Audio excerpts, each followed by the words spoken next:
อันเนี้ยอาจารย์ทำให้เขาดูจากข้างนอกก่อนที่จะมาเข้าห้องเรียนนะครับหรือถ้ามันยากจริงๆแล้วไม่มีทางทำได้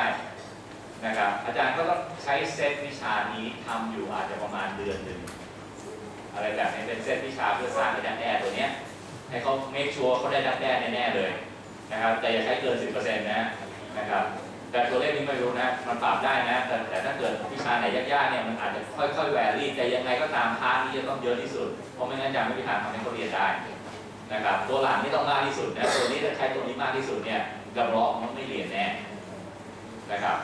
แล้วก็จากนั้นเนี่ยอาจารย์ใช้วิธีการโคชชิ่งซึ่งอาจารย์จะใช้อะไรก็ได้ตรงนี้วิธีการของอาจารย์มีกี่รูปแบบก็ได้อาจารย์โคชชิ่งเขาทำโคชชิ่งหมายความว่าใกล้ตัวเลยนะทำให้เขาทำอย่างนั้นได้ทำอย่างนี้ได้การทำกับโค้ชเขาจริงๆอย่างๆแล้วจากนั้นให้เวลาเขาบางส่วนที่เขาให้เขาฟอร์มตัวของเขาเองขึ้นมา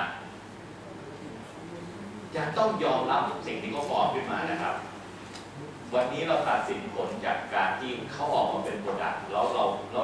ราคาดหวังว่าเขาอยากจะทำได้อย่างนี้แต่บางเด็กบางคนอาจารย์ตัวนี้เขาไม่ค่อยเข้าใจอาจารย์ไม่ได้วัดเลยว่าเขาทำตัวนี้ออกมาได้ก็เก่งแล้วนะมันไม่ได้เป็นผีเสื้อสมบูรณ์ก็ยอมรับเขาหน่อย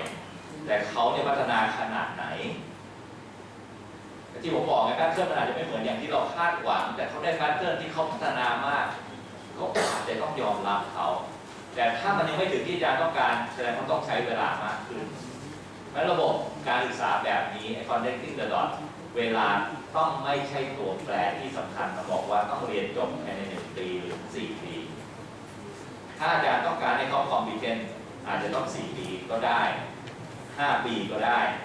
2 ปีจบก็ได้นะครับน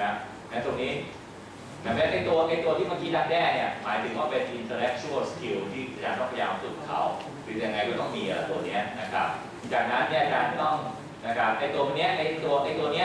อาจารย์ต้องเอา key concept เนี่ยไปอยู่ในมัลติมีเดียแล้วพยายามทำให้เขาได้สามารถที่จะดูได้ซึ่งอันนี้คือผมพยายามเสนอว่ามันอยู่ในรูปแบบที่เขาต้องการอาจารย์สังเกตเนี่ยตอนนี้เด็กวันนี้เสียบหูฟังทุกคนนะครับงั้นเสียบหูฟังดูไอ้ตรงบนมือถือทุกคนก็มีตรงนี้หมดนะครับพาร์ทนี้เป็นพาร์ทที่สำคัญจะต้องเอา ICT มาใช้ให้ได้นะครับเอา ICT มาใช้เพื่อเชื่อมกับเขาเพื่อ connect กับเขาไม่งั้นเนี่ยมันอยู่บนคนละโลกนะครับแล้วเขาต้องเป็นฝ่ายที่ต้องเรียนรู้ไม่ใช่อาจารย์เป็นฝ่ายที่เรียนรู้นะครับซึ่งวันนี้มีอาจารย์บางท่านก็บอกผมไม่ได้ต้องให้อ่านชีทคันนะครับ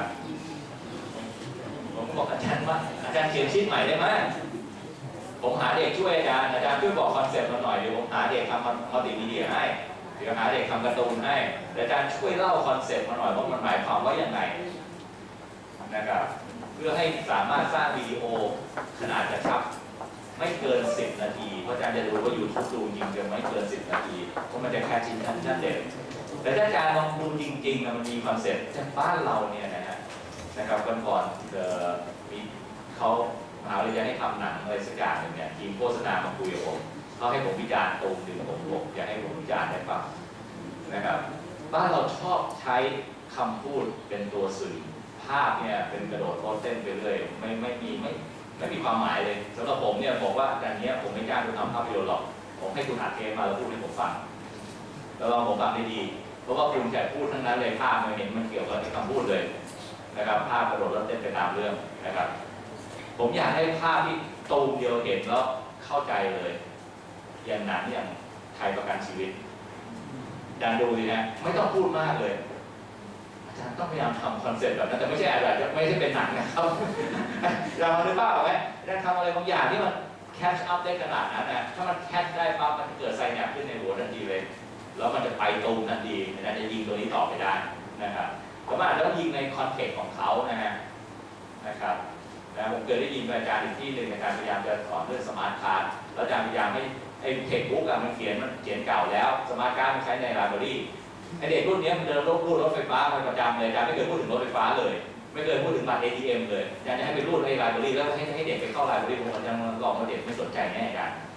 นะครับแต่อาจารย์ลองพูดถึงบัตรรถไฟฟ้าไปพูดถึงรับบิดไปพูดถึงไอ้เนี่ยมันจะเชื่อมต่อไอ้นั่นไปซื้ออาหารลดราคาตอนนี้รูดปึ๊ด ยิงได้หมดเลยไม่ต้องรูดไกลด้วยยืนเข้าไปใกล้ๆมันก็ชึบปัดเงินแล้วเด็กพวกนี้จะเข้าใจได้ง่ายกว่านะครับเดี๋ยวเข้าไปในบริบทที่เขาอยู่บนตัวนี้คือดอทนะครับให้เมนคอนเซ็ปต์เนี่ยคือดอทนะครับดังนั้นตรงนี้อาจารย์ต้องพยายามทำแบบแล้วสิ่งสำคัญที่สุดในโปรเซสที่อาจารย์ต้องทำไม่ได้ก็คือต้องให้เขาติ๊งนะแม้คอนเนคไม่ได้จะต้องหากระบวนการอะไรให้เด็กพวกนี้ติ๊งให้ได้นะครับติ๊งก็จะเชื่อมโยงพวกนี้เข้าไปมันจะคอนเนคตลอดได้อาจารย์ต้องให้เวลาติ๊งอาจารย์จะใช้ทิชชิ่งก็ได้ครับแต่อาจารย์คิดไปได้หน่อยอาจารย์ต้องหยุดให้เวลาเขาคิดไม่พูดไปหมด3 ชั่วโมงหรือพูดไปหมด1 ปีเรียนนะครับแต่อย่างผมพูดวันนี้ไม่ดีเลยเพราะผมไม่ค่อยให้เวลาอาจารย์คิดนะครับแต่ผมมีเวลาแค่ชั่วโมงเดียวนะครับแต่ถ้าพูดทั้งวันก็ได้นะทั้งวันผมมีวิธีการพูดอย่างเดียวเขาก็ไว้อันเดียวกันแหละนะครับนะครับแล้วอีกอันหนึ่งที่อยากจะเสนออาจารย์คือทำให้มันเมสซี่ที่สุดเขาอย่างเมสซี่ได้ไม่งั้นมันไม่ create curiosity อาจารย์สร้างให้มันสับสนมากที่สุดเขาจะมาสับสนได้แล้วอย่าให้เขาแก้ปัญหาโดยการใช้ลีเนียร์อาจารย์อย่าไปบอกขั้นตอนที่1เด็กต้องทำไม่นี่ขั้นตอนที่2คุณต้องทำไม่นี่ขั้นตอนที่3คุณต้องทำไม่นี่เขาอยากรู้ขั้นตอนสุดท้ายส่วนใหญ่ถ้าเขาเห็นขั้นตอนสุดท้ายเขาจะกลับมาหาขั้นตอนที่2ใหม่นะครับเพราะฉะนั้นตรงนี้อย่าให้เป็นลีเนียร์เด็กรุ่นใหม่ไม่ลีเนียร์อาจารย์ดูวิธีการใช้เว็บของเขาดีครับนะครับซึ่งวิธีการนี้เมื่อก่อนผมก็ไม่เคยรู้ผมเป็นคนใช้วิธีการอย่างนี้แต่ผมไม่ใช่ยุคนี้นะครับผมมักจะเล่าให้ฟังว่าผมอ่านหนังสือไม่เคยจบเล่มเลยลูกศิษย์งงมากเลยฮะผมไม่เคยอ่านหนังสือจบเล่มเลยไม่ว่าเทคเล่มไหนหรือไม่ว่าหนังสืออ่านเล่มไหนผมอ่านหน้าแรก2-3 หน้าแรกแล้วผมได้อ่าน2-3 หน้าสุดท้ายถ้ามันไม่ make sense สำหรับผมไม่อ่านอีกต่อไปแล้วถ้ามันเริ่ม make sense ผมจะเริ่มมาหาว่าไอ้สิ่งที่ผมอยากจะค้นคว้าอยู่ตรงไหนของบทหนังสือเล่มนั้นผมอ่านแค่ตอนนั้นคืออ่านแค่เชื่อมตรงนั้นแล้วก็จบหมดแล้วพอแล้วที่เหลือตรงนั้นหมดแล้วไม่ใช่ความทำไมผมต้องอ่านหนังสือทั้งเล่มด้วยนะครับนั่นแหละครับเดี๋ยวนี้ผมยังไม่สอนทั้งเล่มซึ่งเด็กเลยว่าไงครับอาจารย์ท่านอื่นที่สอนต่อไปก็ว่าด้วยอาจารย์ไม่ยอมสอนหมดทั้งเล่มนะครับผมบางทีผมหยิบจากบทที่1กับบทที่10มาผสมกันเพื่อจะสอนก่อนเพราะมันมีความสำคัญมากกว่าเพราะ2 ตัวนี้มันลิงก์ถึงกันแล้วมันจะเป็นลิงก์ของตัวอื่นทั้งหมดแต่หนังสือมันก็เขียนตามคนเขียนหนังสือ1 คนแต่เด็กเราไม่ได้อ่านหนังสือแบบนั้นคนเขียนหนังสือเขียนแบบคนรู้มากคนรู้ดีแล้วเขาได้เรียนออกมาเป็นอย่างนั้นแต่คนเรียนไม่ได้เรียนแบบนั้นเราไม่ได้รู้มากขนาดนั้นแต่อาจารย์สอนตามหนังสือที่คนชำนาญ expert เป็นคนคิดที่จะเขียนนะครับงั้นถ้าจะทำแบบนี้ connecting the dots โยนหนังสือทิ้งไว้ก่อนพักไว้ก่อนอย่าสอนตามหนังสือตั้งแต่บทที่1ถึงบทที่10ตอนนี้ผมเรียนซิลลับัส1บทที่1เลยเหมือนเทียบเลย2วิกที่2บทที่2วิกที่3บทที่3และวิกสุดท้ายบทที่สุดท้ายไม่ถูกนะครับการคิดนะนั่นคือการเขียนหนังสือด้วยคนเอ็กซ์เพรสเขียนคนเรียนไม่ใช่เอ็กซ์เพรสเขาไม่สามารถเรียนได้แบบนั้นนะครับอันนี้ผมอยากเสนอนะเมสซี่ที่สุดก็จะเมสซี่ได้นะครับซึ่งผมทำประจำนะครับเพราะฉะนั้นเด็กนี้จะมีปัญหามากนะครับเวลาเรียนหนังสือกับผมนะครับผมอย่าถามปัญหาอย่าถามคำถามอาจารย์บัณฑิตถาม1 คำถามได้มา20 คำถามนะครับอาจารย์ทำให้มันเมสซี่อยากให้มันมีสตรัคเจอร์เด็กรุ่นนี้ชอบไม่มีสตรัคเจอร์จริงๆอาจารย์การลองสังเกตได้ดีเด็กรุ่นนี้ไม่มีสตรัคเจอร์นะครับแต่วันนี้เราพวกเราเนี่ยมักจะ expect อย่างนี้ครับอาจารย์อยากเรียน A B C D อาจารย์ต้องให้เขาสามารถจะฟอร์มได้ยังไงถ้าเขาผ่านทุกจุดเนี่ยหมายถึงว่าเขาฟอร์มได้แล้วนะครับแต่ไม่จำเป็นต้องเรียนอย่างจุดหนึ่งไปถึงนั้นแม้ในการเชื่อมดอทเนี่ยอย่าให้มีใส่ตัวเลขกำกับอย่าให้เป็นเหมือนกับไอ้ที่รูปเชื่อมดอทแล้วบอกว่ามันเป็นรูปม้าตัวที่1ตัวที่2ตัวที่3ตัวที่4ตัวที่5อะไรแบบนี้นะให้เขาเชื่อมออกไปเองต่อให้มันเป็นม้าขาเกก็ยังโอเคนะครับเพราะฉะนั้นก็จะเป็นวิธีการอันหนึ่งนะครับเพราะฉะนั้นตรงนี้อาจารย์ก็ต้องทำให้เขาเนี่ยเกิดความสงสัยนี่คือการสร้างให้มันเมสซี่ที่สุดเท่าที่จะมาแต่ไม่ให้อาจารย์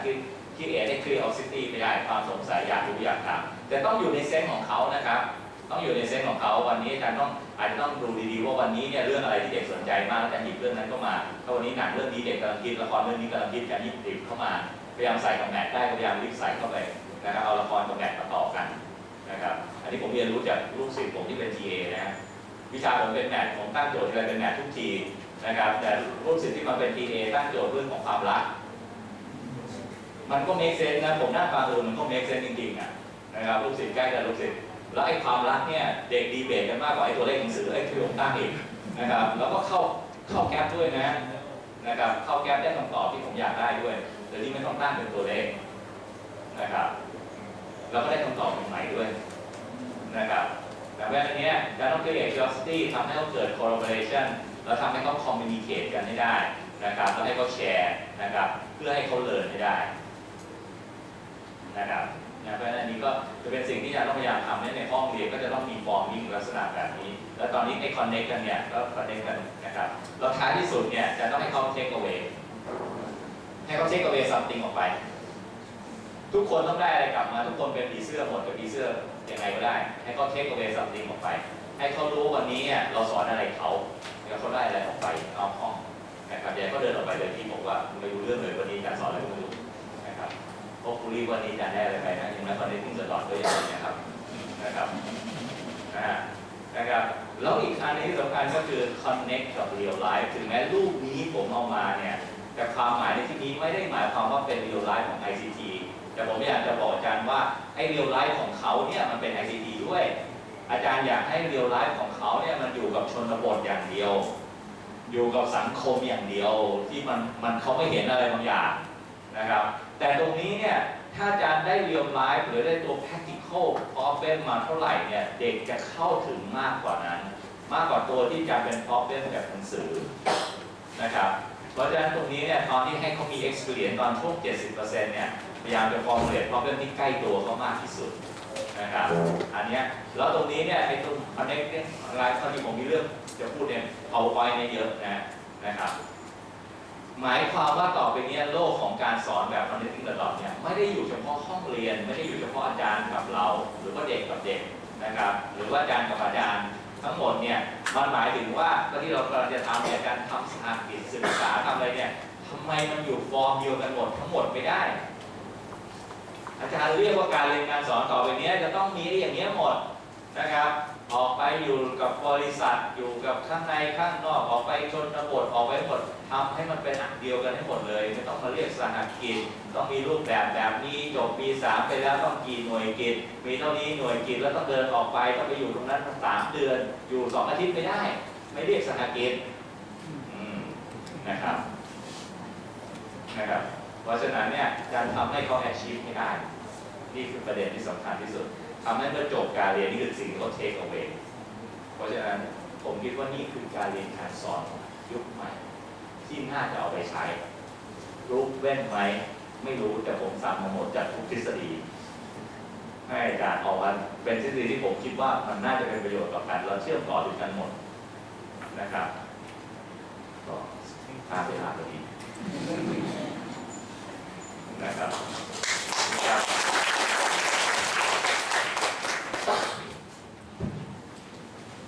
คิดว่าทุกท่านคงนั่งฟังกันเพลินๆนะครับจะทราบว่ามีคำถามไหมฮะเผื่อมีประเด็นแลกเปลี่ยนอะไรกับท่านวิทยากรเพื่อจะผมไม่แน่ใจอาจารย์คือปัญหาตอนนี้เนี่ยความจริงถ้าเราเดินอย่างนี้เนี่ยภายใน10 ปีเนี่ยน่าจะได้เห็นหน้าเห็นหลังทำไมผมรู้ว่า10 ปีเพราะว่าปกติหลักสูตรในการทำหลักสูตรอะไรขึ้นมาอันหลักสูตรนึงเนี่ยมันต้องอยู่ประมาณ10 ปีอาจารย์ถึงจะเห็นภาพนะครับตรงนี้จะเปลี่ยนอะไรเนี่ยต้องประมาณ10 ปีแล้วถึงจะเห็นภาพจะต้องเปลี่ยนเรื่องแมสเยอะเนี่ยมันจะเห็นภาพเร็วนะครับแต่ทีนี้เนี่ยมันก็เกิดปัญหาอยู่ว่านะครับการเปลี่ยนแปลงตรงนี้มันยากนะครับมัน1คือพวกเรา2พวกผู้ใหญ่นะครับผู้ใหญ่ที่ดำเนินการนโยบายอาจจะต้องเปลี่ยนมองภาพใหม่ด้วยอันนี้ผมไม่ได้ยังไม่กระทบใครเหมือนกันแต่ผมพยายามให้ลืมภาพที่เราเคยผ่านมาทั้งหมดนะครับเพราะว่าไอ้คำนี้ที่ผมต้องมาใช้เนี่ยเป็นเพราะว่าผมได้ยินเด็กย้อนผมกลับมาแล้วผมสะดุ้งเองเหมือนกันนะครับคือตอนนี้พอเราออกข่าวเยอะๆว่าต้องเรียนหน้าที่พลเมืองและศีลธรรมทุกคนจะต้องยกออกมาแล้วต้องให้เด็กเรียนใหม่อะไรเนี่ยนะครับผมถูกเด็กถามว่าอาจารย์ครับพวกรุ่นอาจารย์เรียนหน้าที่พลเมืองและศีลธรรมมาหรือเปล่า นะครับวันนี้พวกหนูไม่เป็นคนก่อปัญหานะครับผมได้ยินแล้วผมหยุดเลย ไม่พูดเลยต่อไปจบก็บอกพวกเขาไม่ได้ทำอะไรเลย พวกเขายังไม่ได้ไปถึงจุดนั้นเลยแล้วทำไมต้องให้เขามานั่งเล่าหาว่าพวกเขาไม่รับผิดชอบต่อสังคมนะครับทำไมเขาไม่มีศีลธรรมนะครับมันเลยเชนที่ personal ที่ตัวคนเนี่ยต้องเชนอย่างหนักนั้นตรงนี้อาจารย์ถ้าอาจารย์ภาพถามผมบอกว่าจะไปได้เร็วหรือช้าอยู่ที่ตัวนี้ครับนะครับแต่วันนี้ถ้าอาจารย์ไม่เปลี่ยนนะฮะไม่เกิน10 ปีอาจารย์ต้องเปลี่ยนเพราะว่าสังคมข้างนอกจะถูกบีบเข้ามามันเหมือนกับที่ว่าอยู่ดีๆเราก็ต้องมาทำ QA แล้วเราก็ใช้ QA ที่ประเทศที่เขาเจริญแล้วใช้เมื่อ10 ปีที่แล้วเขาก็ไปทำ accreditation หรือใช้วิธีอื่นเราไปทำ QA แบบที่เป็น ISO เพราะนั่นคือภาพที่เราเชื่อว่ามันประสบความสำเร็จแต่ตอนที่เราเริ่มทำ accreditation เรายังไม่เชื่อว่าเขายังไม่ทำสำเร็จแล้วเนี่ยพอเราทำ QA แบบ ISO ตัวในตัวหนังสือหรือตัวในเอกสารเขาโดดไป accreditation แล้วอาจารย์ก็ต้องเริ่มมาทำ QA เพราะถ้าเขาเนี่ยเปิดแล้วพวกนี้เขาทำมาเกือบ10 ปีก็เหมือนกันเขาได้เปิดแล้วแล้วก็จะโดดเป็นตัวใหม่แล้วก็จะไปใช้ของเขาต่ออย่างเงี้ยครับตรงเนี้ยคือจะเป็นภาพแต่ว่าที่อาจารย์เริ่มแบบนี้นะฮะเริ่มอย่างที่อาจารย์เห็นอยู่ตอนเนี้ยอาจารย์หยิบไปตรงนี้ต้องมาทำเนี่ยอาจารย์เริ่มก้าวไปใกล้ๆกับเขาแต่แน่นอนมันไม่ได้มีคำตอบสำเร็จแล้วเราต้องอยู่บนความไม่แน่นอนบ้างเราต้องอยู่บนความที่ไม่รู้บ้างนะครับนะถ้าเราทำทุกอย่างอยู่บนความที่เรารู้เราไม่เกิด innovation เราไม่เกิดนะครับเราไม่เกิด change แน่ๆครับครับนั้น10 ปีครับโอ้โหก็เป็นเทรนนีไปเรื่อยๆครับมีคำถามหรือข้อแลกเปลี่ยนอะไรไหมฮะถ้าไม่มีแล้วนะครับในโอกาสนี้นะครับขอกราบเรียนเชิญผู้ช่วยศาสตราจารย์ดร.วร